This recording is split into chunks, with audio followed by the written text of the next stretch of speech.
भिः शृणुयाम देवाः भद्रं पश्येमाक्षभिर्यजत्राः स्थिरैरङ्गैः तुष्टुवागुंसस्तनूभिः व्यशेम देवहितं यदायुः स्वस्ति न इन्द्रो वृद्धश्रवाः स्वस्ति न पूषा विश्ववेदाः स्वस्ति नस्तार्क्ष्यो अरिष्टनेमिः स्वस्ति नो बृहस्पतिर्दधातु ओम शांति शांति शांति।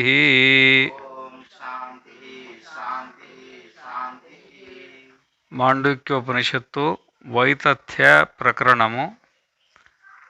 నిన్న మనం 36 చెప్పుకున్నాం కదా. 34 అయింది నిన్న 34. దాన్ని ఒకసారి చెప్పుకొని ముందుకెళ్దాం. నాత్మభావేన నానేదం నస్వేనాపి కథంచన నా పృథకో నా పృథక్ కించిత్ ఇతి తత్వవిదో విదుః.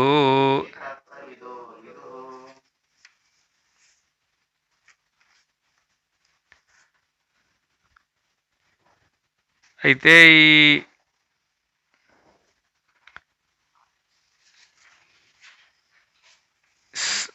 తాడులో పాము అనేది వాస్తవికంగా లేదు. తాడులో పాము అనేది ఒక భ్రమ, అదొక భ్రమ. అది తాడు కంటే భిన్నంగా లేదు, తాడు కంటే అభిన్నంగా కూడా లేదు. ఆ విధంగానే మన మనస్సు, మన మనోప్రపంచం. మన మనోప్రపంచం ఏది? జాగ్రత్త, స్వప్నము, సుషుప్తి, ఎవరి ప్రపంచం వాళ్ళది. ఈ విధంగా ఇవి కూడా లేవు. మనస్సు లేదు, మనోప్రపంచం కూడా లేదు. ఇదే సత్యం, ఇది పెద్దవాళ్ళు చెప్పిందని చెప్పిందన్నమాట. అయితే మరి దీనికి సాక్షి ఎవరు? ఇది ఒక రహస్యం. ఇది అందరికీ తెలవంది.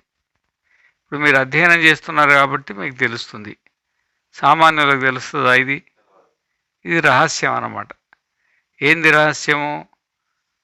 ప్రపంచం లేకనే కనబడుతున్నది. ఇది ఒక భ్రమ అనేది ఒక రహస్యం అన్నమాట. ఈ రహస్యానికి సాక్షి ఎవరు?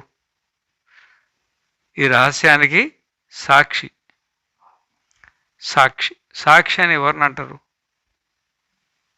ఇప్పుడు పంచాయతీలు అయినప్పుడు సాక్షి అని పెడతారు. అంటే సాక్షి అంటే ఏమన్నట్టాడా?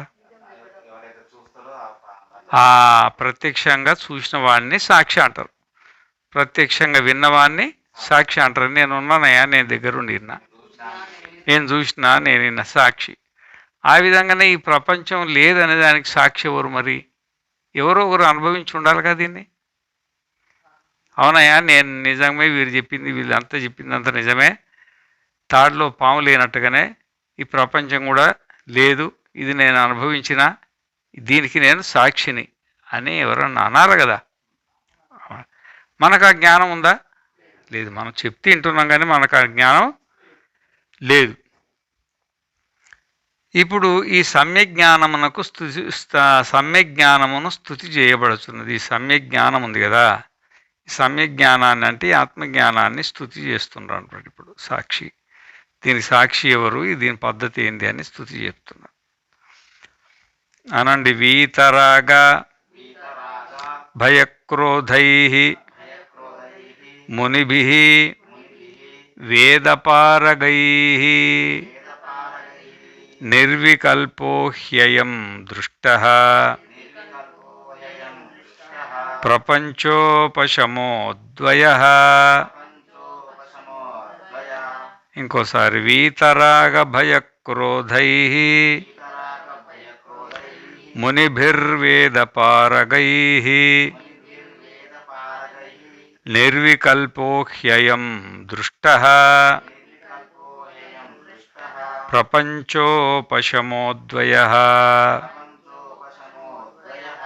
తాత్పర్యం: ఎవరికి రాగము, భయము మరియు క్రోధము నివృత్తములైనవో అట్టి వేద పారగులైన మునుల ద్వారానే ఈ నిర్వికల్పమైన ప్రపంచోపశమమైన అద్వయమైన ఆత్మతత్వము చూడబడెను. వీతరాగ భయక్రోధై మునిభిర్వేదపారగై అంటే ఎవరికి రాగము, భయము మరియు క్రోధములు నివృత్తి అయినవి. రాగం అంటే ఏంది? కోరిక. ఆమె కాశీకి పోవాలని కోరిక పట్టుకుంది. అర్థమైందా? ఆ మేస్త్రీలకేమో ఈరోజు ఆదివారం పని చేయాలని కోరిక పట్టింది. వెంకటేశ్వర స్వామికి ఏం పని చేయించాలని కోరిక. రాగం అంటే ఏంది? కోరిక. భయం ఇంకోటి ఏంది? భయం. ఏం భయం?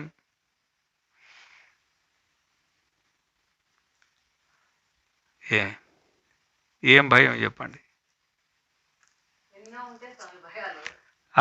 ఇక భయాలు ఎన్నో ఉంటాయి అన్నమాట.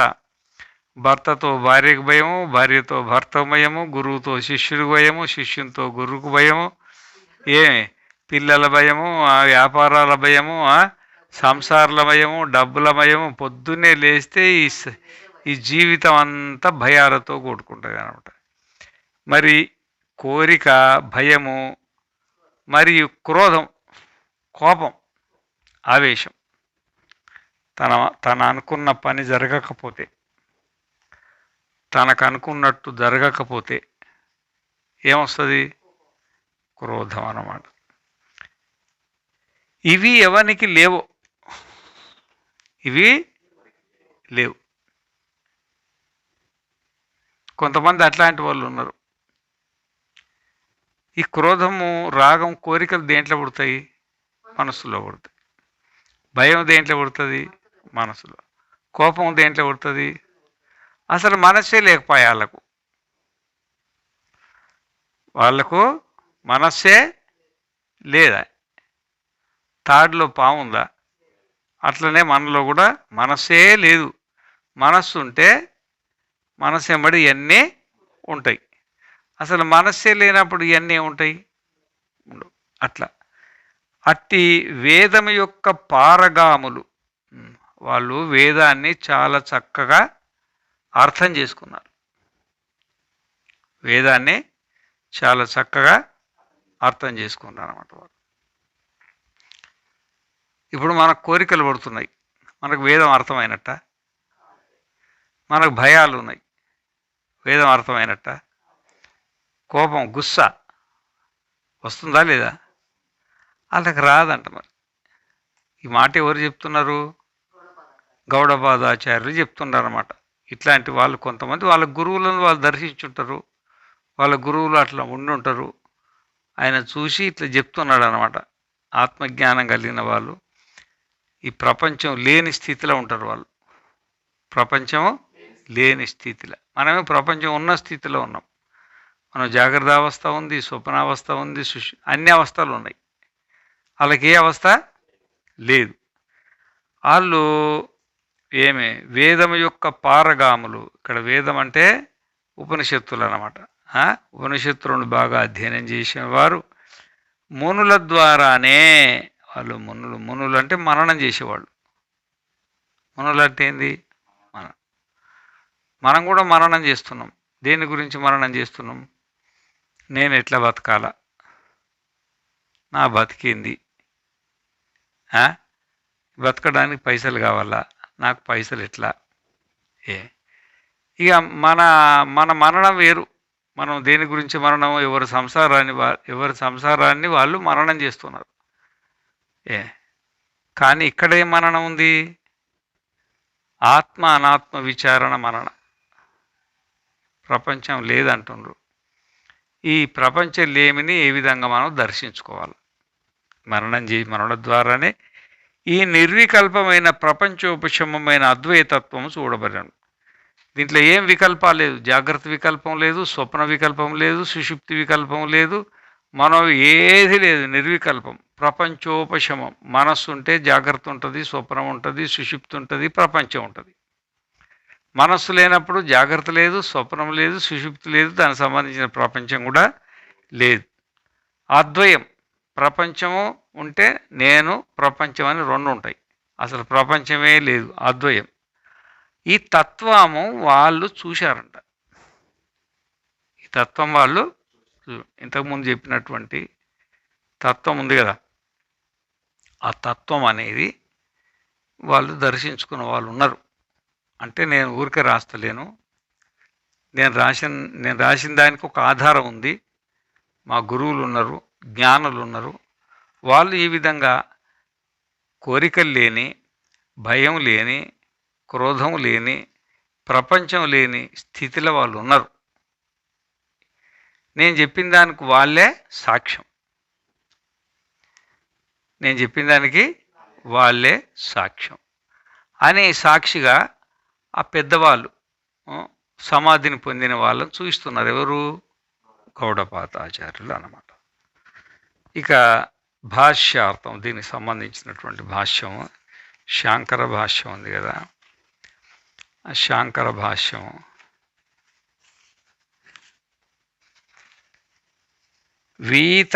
వీతరాగ భయ ద్వేష క్రోధాది సర్వదోషై సర్వదా మునిభిః మననశీలైః వివేకిభిః వేదపారగైః అవగత వేదార్థ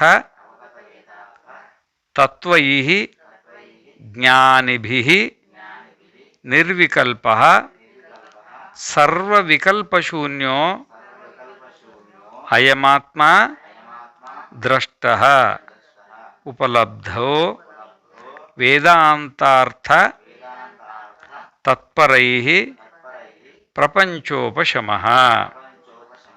ప్రపంచో ద్వైతభేద విస్తారః తస్య ఉపశమో అభావో యస్మిన్ స ఆత్మా ప్రపంచోపశమో అత ఏవ అద్వయో విగతదోషైరేవం పండితైర్ వేదాంతార్థ తత్పరైః సన్యాసిభిః పరమాత్మా ద్రష్టుం శక్యః నాన్యైః రాగాది కలుషిత చేతోభిః స్వపక్షపాతి దర్శనైః తార్కికాదిభిః ఇత్యభిప్రాయః. ఇది సంస్కృతంలో రాసిండ్రు. ఎవరు? శంకరాచార్యులు. దానికి తెలుగు: ఎవరి యొక్క రాగము, భయము మరియు క్రోధము సమస్త దోషములు నివృత్తములు అయినవో అట్టి మునుల అనగా సర్వదా మననశీలురైన వివేకుల మరియు వేదముల యొక్క పారగాములు అనగా వేదార్థం యొక్క మర్మజ్ఞులు వేదాంతార్థపరాయణులైన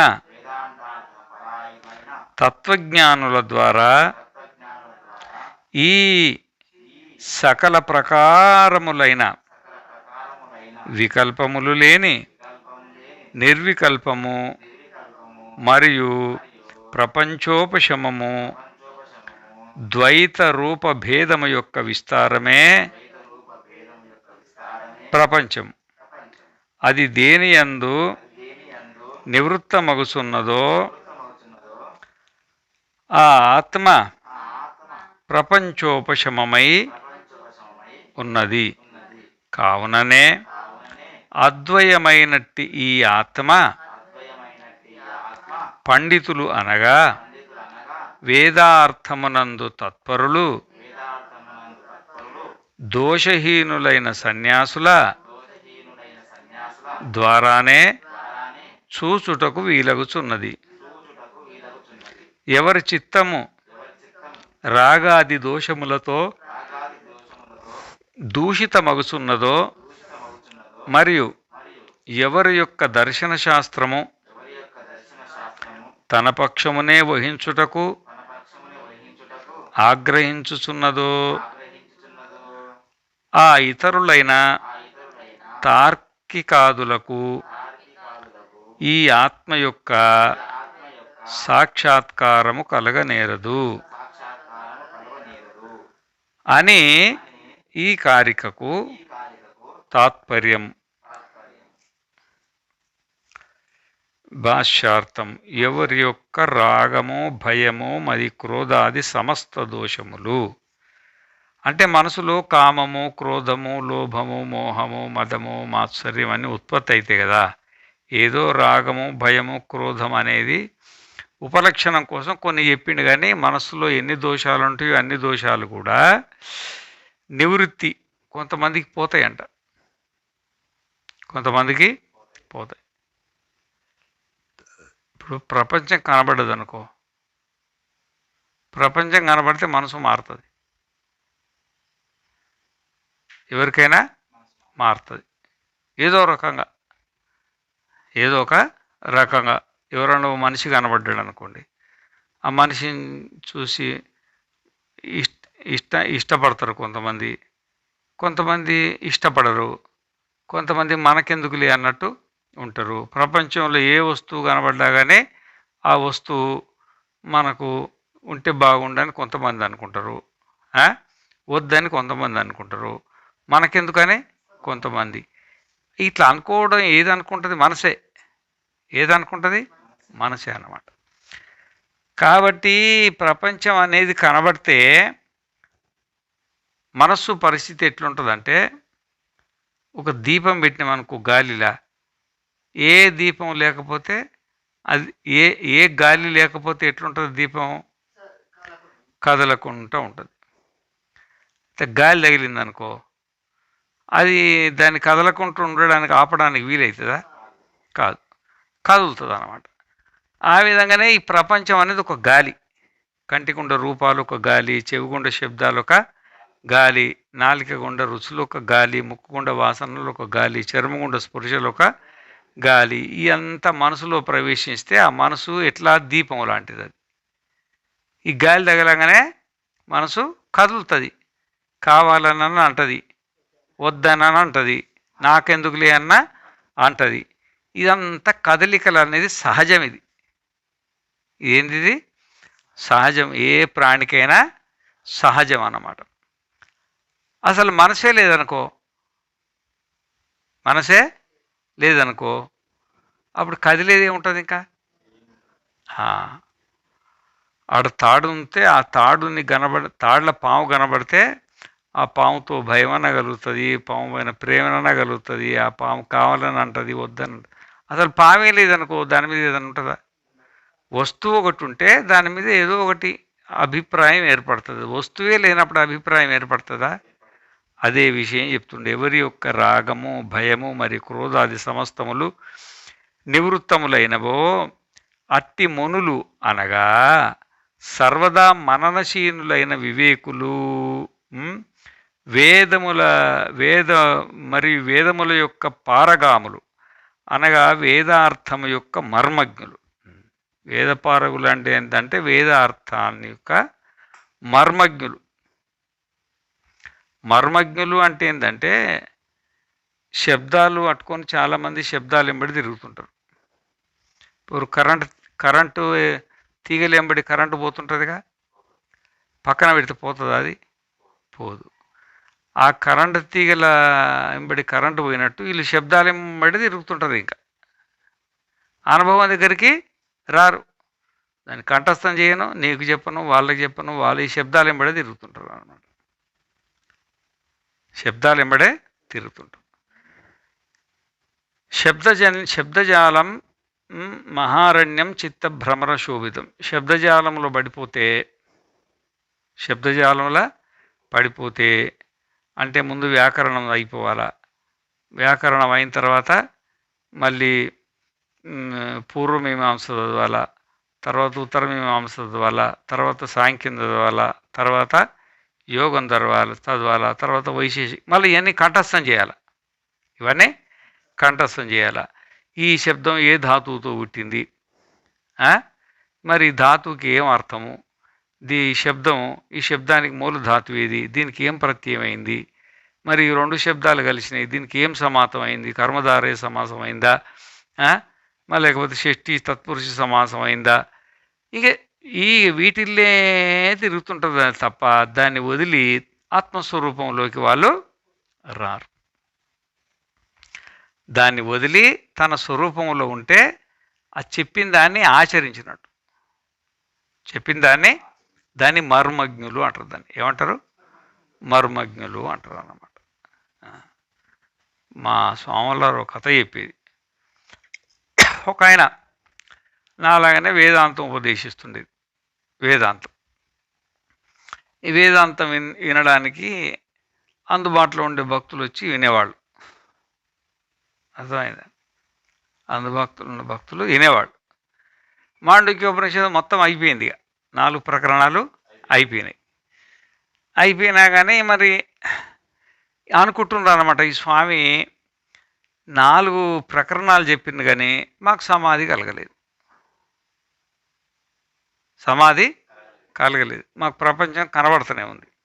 ఏమి మరి ఎట్లా చేయాలి? ఈ బంధనం నుండి, శరీర బంధనం ఉంది కదా, మరి శరీర బంధనం నుండి ఎట్లా బయటపడాలి మనము అంటే, వీళ్ళు ఏం చేస్తున్నారంటే వింటున్నారు, బాగానే ఉన్నదని అంటున్నారు, పోతున్నారు, వీళ్ళల్లో ఎవరి పనులు వాళ్ళు చేసుకుంటున్నారు, కానీ దాని మీద మనసు పెట్టి దాన్ని ఆచరణలోకి తెస్తలేరు. దానికి ఏం కారణమో తెలియదు. అయితే ఆడ ఈ స్వామి ఉపన్యాసం దగ్గర ఒకటి చిలక ఆలడగట్టింది. చిలక ఉంటుంది కదా పంజరంలో, దానికింత పండు పెట్టేది, దాంట్లో వచ్చి ఒళ్ళు పొయ్యి ఏదో పెడితే కాజు పప్పులు అవి ఇవి తినుకుంటా ఈ స్వామి ఉపన్యాసం కూడా వినేది. అది అర్థమైందా? అయితే ఈ స్వామి ఉపన్యాసం మాండూక్యోపనిషత్తు మొత్తం విన్నది. జాగ్రత్తగా విన్న తర్వాత ఇంకా లాస్ట్ రోజు అన్నమాట, వీళ్ళందరూ గురువు గారికి మంగళారతి ఇచ్చి ఏదో దక్షిణలు తాంబూలాలు ఏమి ఉంటాయి కదా పరంపరగా ఇచ్చేసి ఇక వెళ్ళిపోతుంటే దారిలో రోజు దాన్ని మందలిచ్చేవాళ్ళు కదా పోయేప్పుడు. ఆ చిలుకనేమో చచ్చిపోయింది. అరే అందరు గుమిగూడినరే, ఇన్ని రోజులు మన ఎంబడి వేదాంతం విన్నది, మరి ఇప్పుడు ఇదేమో ఇట్లా చచ్చిపోయింది, ఇప్పుడు ఏం చేయాలంటే ఆ గురువు గారు చూసి, మరి ఏం చేయాలి దీన్నిగా, ఈ చచ్చిపోయిన శవాన్ని ఇట్లా పెట్టుకుంటారా, అయితే పంజరం చేసి తీసుకుపోయిన దూరంగా గుంట తీసి గుంటలా సమాధి చేస్తాం. మన దగ్గర శ్రవణం మనన నిధి ధ్యాసనాలు చేసింది కదా, అది కూడా పాతేస్తామని అందరూ కలిసి ఆ మూత తీసేసి బయట పెట్టి దానికి ఏదో పట్టుకపోవాలి కదా, దాంట్లో పెట్టగానే తుర్రున లేచిపోయింది. అది ఏమైంది? లేచిపోయింది. అది లేచిపోయాడు. వీళ్ళకేం అర్థం కాలేదు, బుర్ర పని చేయలే, లేచిపోయి పైన కొమ్మ మీద కూర్చున్నది. ఏమో మీరు విన్న వాళ్ళకు మీకు జ్ఞానోదయం అయిందో కాలేదో, కానీ నాకైతే జ్ఞానోదయం అయింది. నేను పంజరం నుండి ఎట్లా బయటపడాలా అంటే, నా మనస్సు పనిచేయొద్దు, నా శరీరము పనిచేయొద్దు, నా శరీరాన్ని మనసును త్యాగం చేసిన, అది పడిపోయింది. మీరు చచ్చిపోయిన అనుకుని బయట వేసినారు, నేను ఎగిరిపోయి పైన కూర్చున్నా. మీరేమో రోజు ఉపన్యాసం వింటున్నారు, శరీరం వదిలిపెడతలేరు, మనసును కూడా వదిలిపెడతలేరు, కానీ మోక్షం రావాలని అనుకుంటున్నారు. మీరు అట్లా అనుకుంటే మీకు మోక్షం రాదు అనుకుంటే వెళ్ళిపోయింది. అది అర్థమైందా? ఇది మర్మజ్ఞులు అంటే. ఈడ మర్మజ్ఞులు అంటే ఏంటంటే శబ్దాలు ఎంబడి కాదు, దాన్ని ఆచరణలో పెట్టుకోవాలి. ఏ మర్మజ్ఞులు వేదార్థం యొక్క మర్మజ్ఞులు, వేదాంతార్థ పరాయణులు. అంటే వేదాంతాన్ని, పరాయణులు అంటే వేదాంతాన్ని ఆచరించే వాళ్ళని, వేదాంతాన్ని ఆచరించే వాళ్ళు. ఈ శరీరం నేను కాదు, మనస్సు నేను కాదు. ఇంతకుముందు చెప్పినటువంటి ఇదంతా ఈ తాడులో పాము లెక్క కనబడుతుంది కానీ వాస్తవికంగా లేదు అని మాటి మాటికి అనుకోవాలి. ఆ పరాయణ తత్వజ్ఞానుల ద్వారా ఈ సకల ప్రకారములైన వికల్పములు లేని, ఏ వికల్పం లేదు, జాగ్రత్త వికల్పం లేదు, స్వప్న వికల్పం లేదు, సుషుప్తి వికల్పం లేదు. అర్థమైందా? నిర్వికల్పము మరియు ప్రపంచోపశమము. ప్రపంచ ఉపశమం, ప్రపంచమంతా ఇప్పుడు వాన పడింది అనుకో, వాన పడి ఒక 2 గంటలు వాన పడి వాన ఆగిపోతే అప్పుడు వర్షం ఉపశమించినట్టు, వర్షము ఉపశమించినట్టు.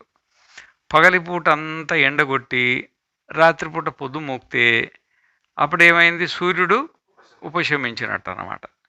అమావాస్య వచ్చిందంటే చంద్రుడు ఉపశమించినట్టు అన్నమాట. ఆ విధంగానే మన ప్రపంచం కూడా అట్లా ఉపశమించాలి. మన ఎంబడి పడ్డది, పుట్టి నుండి ఇప్పటిదాకా మన ఎంబడి పడ్డది, దానివల్ల ఇబ్బందులు వస్తున్నాయి అన్నమాట. అది ఉపశమం అవుతుంది. ఇప్పుడు సుషుప్తిలో అవుతుంది కదా, అన్ని ఇబ్బందులు పడుతుంటారు. సుషుప్తిలో ఎంతో కొంత ఉపశమం ఉంటుందా ఉండదా? అంత భార్య ఉండదు, భర్త ఉండదు, ఇల్లు ఉండదు, వాకిలు ఉండదు, పదవి ఉండదు, అవన్నీ ఊడిపోతాయి. హాయిగా ప్రశాంతంగా ఉంటాడు. అట్లా జాగ్రత్తలో ఉండాలి. అట్లా జాగ్రత్త అవస్థల ప్రపంచ ఉపశమము,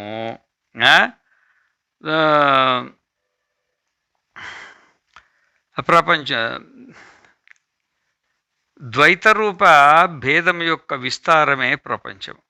ఈ ప్రపంచం ఎప్పుడు ఉంటుందంటే నువ్వు మనస్సు ఉన్నదని నువ్వు అనుకుంటే, మనస్సును అంగీకరిస్తే ప్రపంచం అంతా ఉన్నట్టు విస్తరిస్తుంది అన్నమాట. ఇదంతే మనస్సు విస్తారం. అది దేని యందు నివృత్తమగుతున్నదో, మరి ఈ ద్వైతరూప భేద ప్రపంచం ఉంది కదా, దేని యందు నివృత్తం అవుతుంది? ఇప్పుడు మనకు తాళ్ళ పాము కనబడ్డది, టార్చ్ లైట్ వేస్తే అది ఎక్కడనో చోట కలిసిపోయింది. ఏడ కలిసిపోయింది? అది తాళ్ళనే కలిసి, తాడే అట్లా పాము లెక్క కనబడ్డది కాబట్టి తాళ్ళ కలిసిపోయింది. ఆ విధంగానే ఈ ద్వైత ప్రపంచం కూడా మనకి జ్ఞానం కలిగంగానే ఎక్కడ కలిసిపోతుంది? మన లోపట. మనం కదా ఆత్మ, మన నుండి మనల్నే ఇదంతా మనకేగా, మన లోపల బ్రహ్మవశాత్తు కనబడుతుంది కదా, మన స్వరూపమే అయిపోతుంది, మన లోపల కలిసిపోతుంది అనమాట. అది దేని యందు నివృత్తం అగుతున్నదో అంటే అది మన యందే నివృత్తం అవుతుంది, మన యందే పోతుంది అనమాట. అట్టి ఆత్మ ప్రపంచోపశమమై ఉన్నది. ప్రపంచోపశమము అనే పదానికి అర్థం చెప్తుంది అనమాట. ఈ ప్రపంచము దేంట్లో ఉపశమిస్తుందో, ఏమి పాము దేంట్లో ఉపశమిస్తుందో, దేంట్లో ఉపశమిస్తుంది? తాడుల. ఈ ప్రపంచము దేంట్లో ఉపశమిస్తుందో, దేంట్లో ఉపశమిస్తుంది?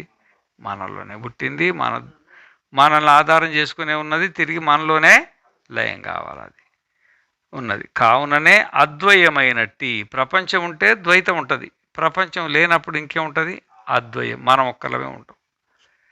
ఈ ఆత్మ పండితులు అనగా వేదాంతార్థమునందు తత్పరులు. పండితులు అంటే జ్ఞానులని. పండ అంటే జ్ఞానము, పండ అస్యాస్తి ఇది పండిత. ఆత్మజ్ఞానులను పండితులు అంటారు. ఆత్మజ్ఞానులను మామూలుగా పండితులని అంటారు. వ్యాకరణ శాస్త్ర పండితుడు, ఈయన న్యాయశాస్త్ర పండితుడు, ఈయన రాజకీయ శాస్త్ర పండితుడు, ఈయన పాకశాస్త్ర పండితుడు, ఈయన చాడీల పండితుడు. చాడీలు చెప్తారు కదా, దాంట్లో పావిని ఉంటుంది కొంతమంది. మామూలుగా వాడతారు కానీ ఇది ఇక్కడ అది కాదనమాట. ఇక్కడ పండితులు అంటే ఆత్మజ్ఞానులు. అది పండితులు అంటే శాస్త్రజ్ఞులని కాదు, ఆత్మజ్ఞానులు. పండితులు అనగా వేదాంతార్థమునందు తత్పరులు, దోషహీనులైన వాళ్ళ లోపల ఎట్లాంటి దోషము ఉండొద్దు. దోషాలు ఎన్ని? దోషాలు ఎన్ని చెప్పండి అయ్యా.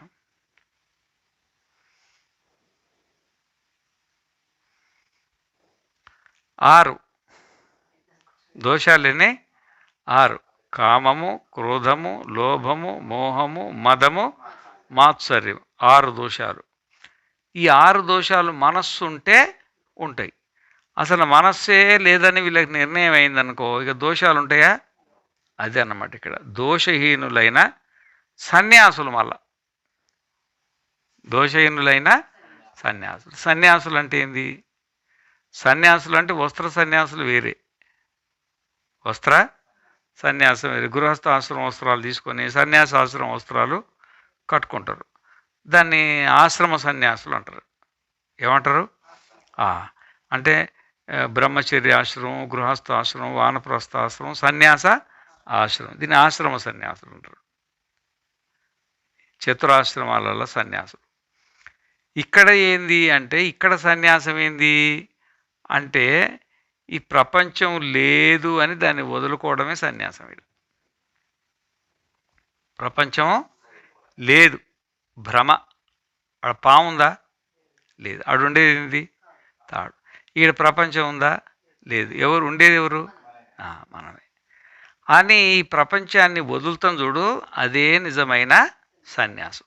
వాడు బ్రహ్మచారియే కానీ, గృహస్థుడే కానీ, వానప్రస్థుడే కానీ, సన్యాసే కానీ, బ్రాహ్మణుడే కానీ, క్షత్రియుడే కానీ, వైశ్యుడే కానీ, శూద్రుడే కానీ, ఇవన్నీ వ్యవహారం కోసం ఏర్పాటు చేసుకున్న సామాజిక పద్ధతులు ఇవన్నీ. కానీ వాస్తవికంగా ఈ వేదం ఏం చెప్తుంది అంటే, మరి ఈ విధంగా మనస్సును అంటే ద్వైతాన్ని త్యాగం చేసిన వాడే సన్యాసి. ద్వైతం అంటే ఏంది? మనస్సు, మనోప్రపంచం. మనస్సు, మనోప్రపంచం. మనోప్రపంచం ఏంది? జాగ్రత్త, స్వప్నము, సుషుప్తి. అవి లోపలి ప్రవేశించడం వల్ల మనసులో కామము, క్రోధము, లోభము, మోహము, మదము, మాత్సర్యం ఇవన్నీ ఉత్పత్తి అవుతాయి. దోషాలు అన్నమాట. అసలు మనస్సే లేదని నిర్ణయం అయిన తర్వాత అమనీ స్వరూపంలో మనస్సు లేని స్వరూపం ఉంటాడు కదా, దాన్ని సన్యాసం అంటారు. దాన్ని సన్యాసం. అట్లాంటి సన్యాసులు ఎప్పుడన్నా చూసినవాను? ఈ సన్యాసం కూడా దానికి ఉపయోగపడుతుంది. ఇది కూడా ఎంతో, ఈ సన్యాసం తీసుకుంటా అంటే ఎంతో కొంత ప్రపంచాన్ని వదిలిపెడతాం కదా. ఈ సన్యాసం తీసుకుంది ఆ సన్యాసం దొరకడం కష్టం. కొంచెంమంది అంటారు గృహస్థంలో కూడా ఉండి అనుభవించవచ్చని.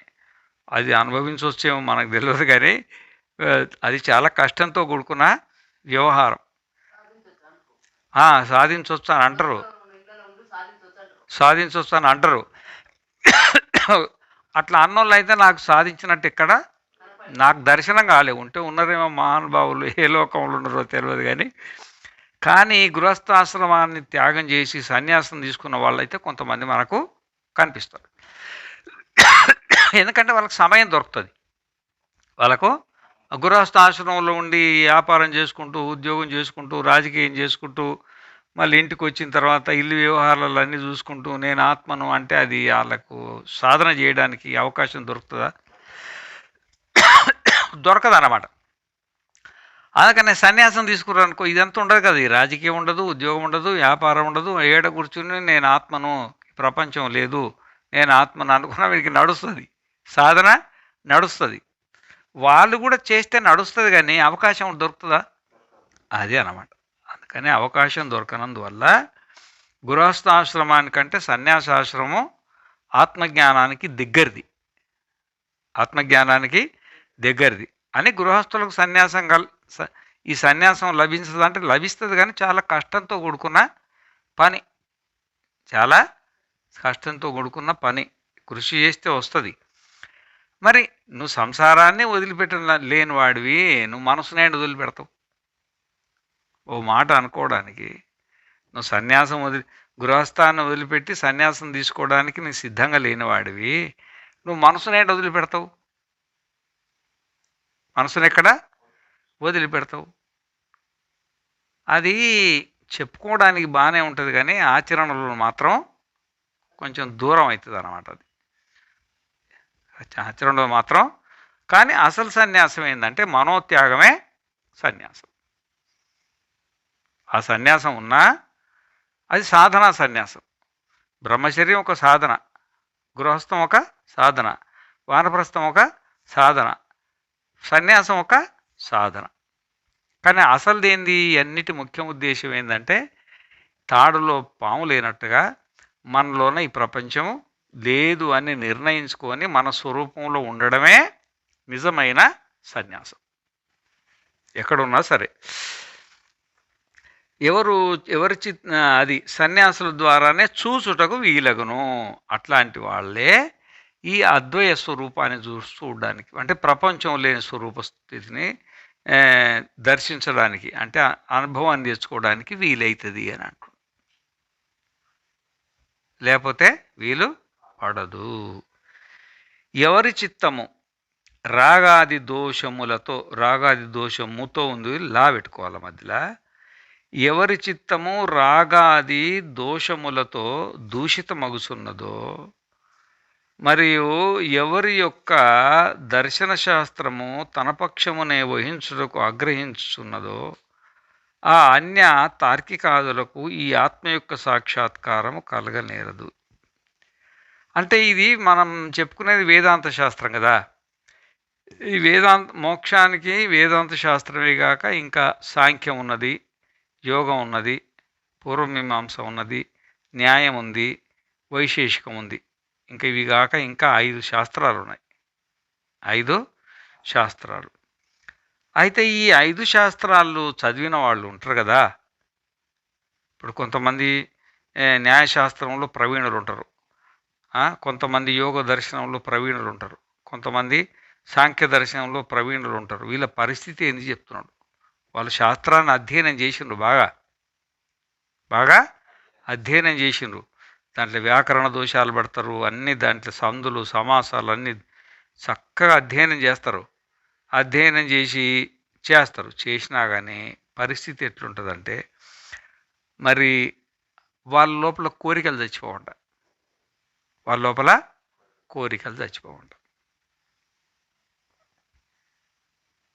కోరిక అనేది చావదు. ఇప్పుడు యోగా చిత్తవృత్తి నిరోధ అంటారు. అంటే మనసులో ఉన్న వృత్తులను నిరోధం చేసుకోవాలి. మనసు పని చేయకుండా చేయాలి. మనసు పోదు, మనసు ఉంటుంది కానీ పని చేయదు. యోగులకు చిత్తం మాయం కాదు, చిత్తం మనస్సు ఉంటుంది కానీ పని చేయొద్దు. పని చేయకుంటే యోగం. ఆ పని చేయకుండా ఉండడానికి దానికి యమము, నియమము, ఆసనము, ప్రాణాయామము, ప్రత్యాహారము, ధారణము, ధ్యానము, సమాధి, అష్టాంగ యోగాలు చెప్పిందన్నమాట. ఈ అష్టాంగ యోగాలు చేసి వాళ్ళు చేసేది ఏముంది అంటే మనస్సును పని చేయకుండా చేస్తారు. ప్రమాణము, విపర్యయము, వికల్పము, నిద్ర, స్మృతి. ఇది ఏది ప్రమాణం అంటే కళ్ళు మూసుకుంటారు ఇక. ప్రత్యక్షం లేదు, అనుమానం లేదు, ఉపమానం లేదు, ఆగమం లేదు, ఏ ఆగమం లేదు, కళ్ళు మూసుకుంటారు. విపర్యయం లేదు, వాళ్ళు శాస్త్రాన్ని అధ్యయనం చేసినారు కాబట్టి నేను ఆత్మనే అని ఖచ్చితమైన జ్ఞానం ఉంటుంది. వికల్పం లేదు, ప్రమాణ విపర్య వికల్పం, నిద్ర, స్మృతి ఏది లేదు, అన్నీ వదిలిపెడతాడు. తన స్వరూపంలో ఉంటాడు. ఎంతసేపు ఉంటాడు తన స్వరూపంలో? 5 నిమిషాలు ఉంటాడు, 10 నిమిషాలు ఉంటాడు, 5 రోజులు ఉంటాడు, 10 రోజులు ఉంటాడు, 5 ఏండ్లు ఉంటాడు, 10 ఏండ్లు ఉంటాడు. ఏమి 500 సంవత్సరాలు ఉంటాడు, 5,000 సంవత్సరాలు ఉంటాడు, 5 కల్పాలు ఉంటాడు అనుకోపోని. 5 కల్పాలు. మళ్ళీ 5 కల్పాలు అయిన తర్వాత కళ్ళు తెరిచిండు అనుకో, ముందు మనసు ఎట్లా పనిచేసిందో ఇప్పుడు కూడా అట్లే పనిచేస్తుంది. అదే కామ, క్రోధ, లోభ, మోహ, మద, మాత్సర్యం. వాళ్ళు ప్రపంచం చూస్తలు జ్ఞాపకం చేసుకుంటలేరు, వాళ్ళు అంతా తీసేసిండ్రు. కానీ మనస్సు ప్రత్యక్షం కాగానే ఏం పని చేయాలో అదే గాలి రాగానే దీపం కలిగినట్టుగా ప్రపంచం అంతా మామూలుగా ఇంతకుముందు ఎట్లా పనిచేసిందో అట్లే పనిచేస్తుంది అన్నమాట. మా స్వామి చెప్పేవాడు, ఒక ఆయన సమాధి, నిర్వికల్ప సమాధి అభ్యాసం చేసిండు. దేని ద్వారా అంటే ప్రాణాయామంతో. ప్రాణాయామం ద్వారా కూడా సమాధి కలుగుతుంది. యోగ దర్శనంలో బాగా ప్రాణాయామం చేసేస్తే మనసు పని చేయకుండా అవుతుంది. ఓ చోట పడి ఉంటుంది. అట్లా ఎంతసేపు పడి ఉంటుంది, వాళ్ళు అభ్యాసం చేస్తారు. అభ్యాసం మెల్లమెల్లగా అభ్యాసం పెంచుకొని 2 రోజులు, 3 రోజులు, 5 రోజులు, 10 రోజులు, 20 రోజులు అట్లే కూర్చుంటారు. కూర్చొని ప్రదర్శనలు చేస్తారు మళ్ళీ ఈ ఊళ్ళో. ఈ ఊళ్ళో ఒక 20 రోజులు, ఆ ఊళ్ళో ఒక 20 రోజులు. మనం ఉపన్యాసం చెప్తాం కదా! ఈడ 10 రోజులు ఆడ. ఆళ్ళు కూడా అట్లాగే. ఆళ్ళు కూడా అట్లాగే. ఒక పెద్ద గుంట తీస్తారు. గుంట తీస్తారు. ఆ గుంటలో ఈయన కూర్చొని ఆ పైన కప్పుతారు ఏదన్నా. కప్పేసి ఈయన లోపటనే ఉంటాడు ఇక. 10 రోజులు అయిన తర్వాత కప్పు తీస్తారు. ఎందుకంటే వీడు మధ్యలో ఇవ్వడం లేచి భోజనం అందించినా, నీళ్ళు అందించినా జనాలకు అనుమానం ఉంటుంది కదా! అందుకని గుంట తీసి గుంటలో పెట్టేసి ఏదో భజనలు వాళ్ళు చెప్పిన పద్ధతి ప్రకారంగా చేస్తారు. ఇట్లా ప్రదర్శనలు చేస్తారు. ఇట్లా చేసినందుకు ఫీజు మాట్లాడుకుంటారు. ఫీజు మాట్లాడుకుంటారు. ఉపన్యాసం చెప్పే వాళ్ళు కూడా మీ ఊరికి నేను ఉపన్యాసం చెప్తే నాకు ఏమి ఇస్తారు? కొంతమంది ముందే ఫీజులు మాట్లాడుకుంటారు. నాకు 5,000 ఇవ్వాలా, 10,000 ఇవ్వాలా. అందరు మాట్లాడుకుంటారని కాదు. కొంతమంది ఉన్నారనుకోండి సన్యాసులు వాళ్ళు వీళ్ళు వాళ్ళు సేవ చేస్తారు. గృహస్థులలో కూడా కొంతమంది సేవ చేసే వాళ్ళు ఉంటారు. కానీ అందరూ అట్లా ఉంటారా? ఉండరు. కొంతమంది ముందే మాట్లాడుకుంటారు. మాట్లాడుకొని ఆ ఉపన్యాసం అయిపోగానే మరి దక్షిణ కవర్ అడుగుతారా? అడగరా? అడుగుతారు. అట్లనే ఈ యోగం చేసే ఆయన కూడా నేను 10 రోజులు మీ ఊళ్ళో సమాధి చేస్తా. ఆ సమాధి వల్ల మేలు కలుగుతుంది మీ ఊరికి మేలు కలుగుతాయి. ఏదో చెప్తారు రోగాలు పోతాయి, మంచిగా అవుతుంది అంటే. ఇక గృహస్థులు కదా, ఊరికి మంచి జరిగితే ఏముంది కానీ తలా ఇంటికి 100, 200, 1000, 2000 వసూలు చేసుకొని ఆ స్వామికి ఇచ్చిన కాడికి ఇచ్చి పంపి వాళ్ళందరూ భక్తులు అవుతారు. ఇట్లనే ప్రదర్శన చేసుకుంటా ఈయనకు మంచి పేరు వచ్చి రాజుగారి దగ్గరికి పోయింది. రాజుగారి దగ్గరికి పోయింది రిపోర్ట్. రాజుగారు కూడా పోనీ ప్రజల అభిప్రాయం మంచిదే కదా, పెట్టిస్తాం మనం కూడా మహానగరంలో రాజధానిలో పెట్టిస్తాము అని పెట్టించాడు. పెట్టించిన తర్వాత 10 రోజులు అయింది. 10 రోజులు కాగానే మళ్ళీ సమాధి నుండి బయటకు వచ్చిండు. బయటకు వచ్చి నేను అర్జెంటుగా వెళ్ళిపోవాలి, నా డబ్బులు నాకు ఇచ్చేయమన్నాడు. నా డబ్బులు నాకు ఇచ్చేయి. నా డబ్బులు నాకు ఇచ్చేయంటే ఇప్పుడు 10 రోజులు నువ్వు లోపల ఉన్నా కానీ మనసులో గుణం పోయిందా?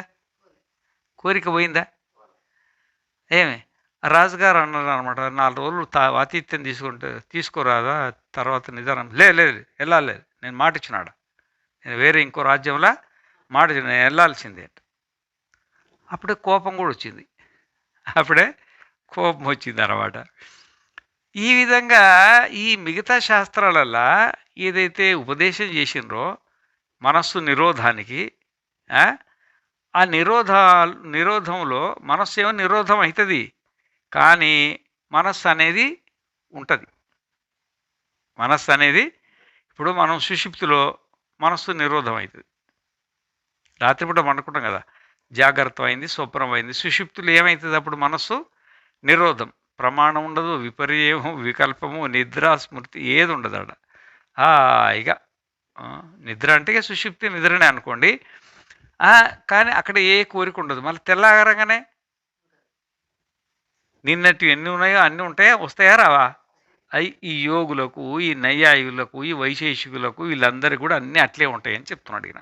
నేను చెప్పేది కాదు ఇది, ఎవరు చెప్తున్నారు? శంకరాచార్యులు.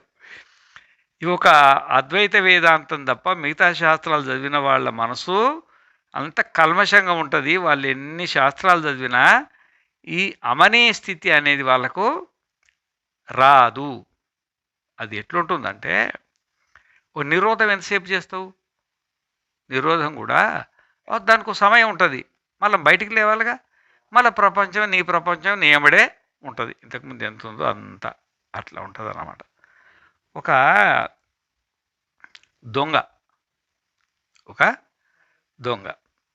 దొంగతనం చేస్తున్నాడు. దొంగతనం చేసి బయటికి వెళ్ళిండు మూట తీసుకొని. చేసుకున్నప్పటికీ ఆ ఊరోళ్ళు చూసిండ్రు, అరిచేపటికి ఆ పోలీసు వాళ్ళు ఉంటారుగా, పోలీసు వాళ్ళు గమనించి వచ్చిండ్రు, చూపించిండ్రు దొంగ దొంగ దొంగ అనగానే వీళ్ళ పనే అదిగా, నైటు డ్యూటీ ఎంబడి పరిగెత్తిన అనమాట. అబ్బో ఆ దొంగ ఇట్లా పరిగెత్తి ఎట్లో అలా తప్పించుకొని ఆ పక్కన ఒక శివాలయం ఉండింది. ఆ శివాలయంలో పోయి దూరిండు. ఎక్కడ? శివాలయంలో దూరి లోపట గడేసుకున్నాడు.